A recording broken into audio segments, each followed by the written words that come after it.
on a more terrifying level, because this is a ex-KGB official running a country. That's right. Who seems to want to put back the old Soviet Union together, who's essentially trying to help elect somebody he knows can do more damage to this country than Russia would ever dream of doing directly, because there's nothing they can really do to us. So, as I wrote in that article you referenced, their best line of attack would be to help elect a buffoon who would just, weaken NATO, drive our country off a cliff, and they could just sit back and wouldn't have to. I mean, they don't have to fire a shot. They don't have to do anything. They could just let Donald Trump be who he is, as incompetent as he is, and take us down worse than George Bush could have dreamed of doing in 5 different administrations. That it's something I think a lot of people need to start really paying attention to, and I just don't think it's getting enough attention in the media. No, it's not, Alan. And you mentioned NATO.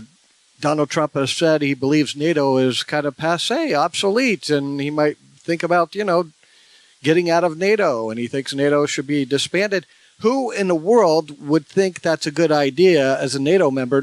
Well, nobody, but Russia would think that's a great idea. They have been at odds with NATO forever, and they would think that's a terrific idea. Some people have called Donald Trump the Siberian candidate, that he's almost working with Russia for Russian goals. Just about everything as far as foreign interests, he seems to agree with Russia. And let's not fool ourselves. Russia is not an ally. They still have all their nuclear weapons, folks, right now at this moment, trained on our cities, ready to launch at a moment's notice. They're not pointed at other cities. They're pointed at America's cities, ready to blow away. That's not a friend. No, it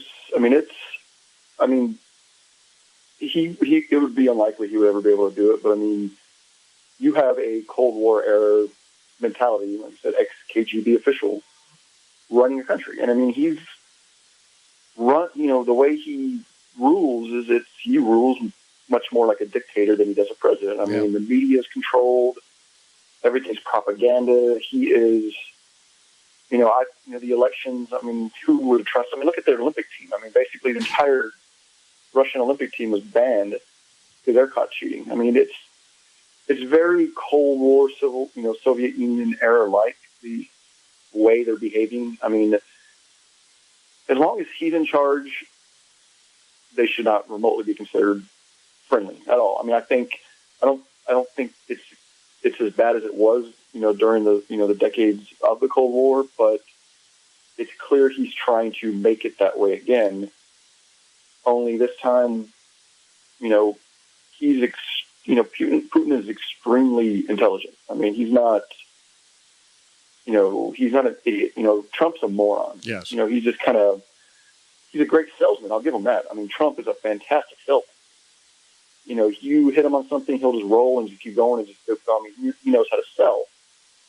But he's not an intelligent person, and he doesn't,